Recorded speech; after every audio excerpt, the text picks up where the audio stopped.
ची वाटचाल करत असताना प्रत्येक माणूस शेअर्स आपल्या अंगावर घेण्याचा प्रयत्न करतो श्रेयाचं, आणि त्या निमित्ताने मी मनुष्य सभा म्हणून मी ह्या श्रेयाचा, ह्या विजयाचा शिल्पकार मी असेल अशी कल्पना मनात पण भासवत होतो आणि लोकांमध्ये सुद्धा मी भासवली.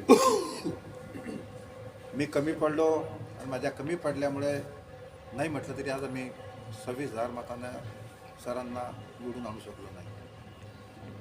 12-13,000 15,000 मताची जर आम्ही आणखी मेहनत घेतली असती तर कदाचित हे चित्र आणखी वेगळं झालेलं असतं. यांचे अनेक कारणं तुम्ही शोधलेत. त्याच्यात एक मी कारण जे काढलं, त्याच्यात लाडक्या बहिणीच्या योजनेत आपण लक्ष दिलं नाही जितकं पाहिजे होतं. त्या मुद्द्यावर आपण काही घेरलं नाही. लाडक्या बहिणीचे मी बघत होतो, सारख्या रांगा महिलांच्या लागतच होत्या आणि त्याच्यानंतर आपल्याला लक्षात यायला तो खूप उशीर होऊन गेलेला होता.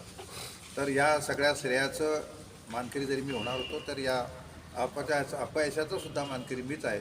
आणि सगळ्या अपयशाचं मान स्वतःच्या खांद्यावर घेऊन तुम्हाला सगळ्याला अस्वस्थ करतो की येणाऱ्या काळात आपण परत त्याच उमेदीनं, त्याच जिकरीनं आणि सगळ्याचं संघटनाने आपण लढू.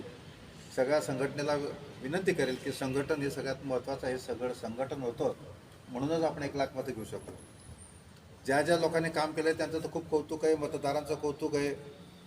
पत्रकार बंधूंना सुद्धा माहिती होती की राजकीय स्थिती काय होती आणि फायनान्शियली परिस्थिती कशी होती. आपण फक्त धनदांडग्याच्या विरोधात लढलो ही वस्तुस्थिती तुम्हाला मान्य करावी लागेल. भविष्यात सुद्धा ही परिस्थिती अशीच राहणार आहे, कारण पैसा तुमच्याकडे सरांकडे परत येईल असं मला काही वाटत नाही. पण ही संघटना कोणत्याही सत्तेवर नाही, कोणत्या पदावर नाही, कोणती संस्था आमच्या ताब्यात नाही आणि ही परिस्थिती परत अशी राहणार आहे. पण लोकांची मतं आज 1,02,000 आहेत. त्या 1,02,000 मताला म्हणजे 1.25 लाख कसं करता येईल ते आपल्या हातात आहे सर. आणि आपण सगळे म्हणून तो प्रयत्न करू. येणाऱ्या काळात 2 खूप मोठे इलेक्शन आहेत. घाबरून जाण्याचं काही कारण नाही आहे. जिल्हा परिषद पंचायत समिती लागलीच येते. सर तुम्ही अभ्यास केला असेल किंवा तुम्हाला सुद्धा पत्रकार सांगतो, 1,26,000 मतदानापैकी 15,000 मतदान 2-3 ठिकाणावर ठेवलं. जामनेर नगरपालिका असेल, शेंदुळी नगरपालिका असेल. आपले योग चांगले की येणाऱ्या जिल्हा परिषदेच्या ह्याच्यात त्यांचा सहभाग राहणार नाही.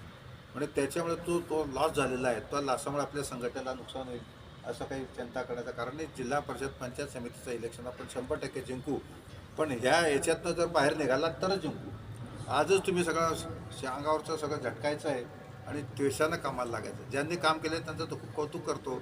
ज्यांनी काही कुठे कसर केली असेल, अवहेलना केली असेल किंवा मानसिक खच्चीकरण त्याचं झालेलं असेल, निवडून येऊ शकत नाही अशाच त्या संकल्पना असतील, त्यांनी त्या झटकाव्यात आणि जोरात कामाला लागावं. आपण जिल्हा परिषद पंचायत समिती 100% जिंकू.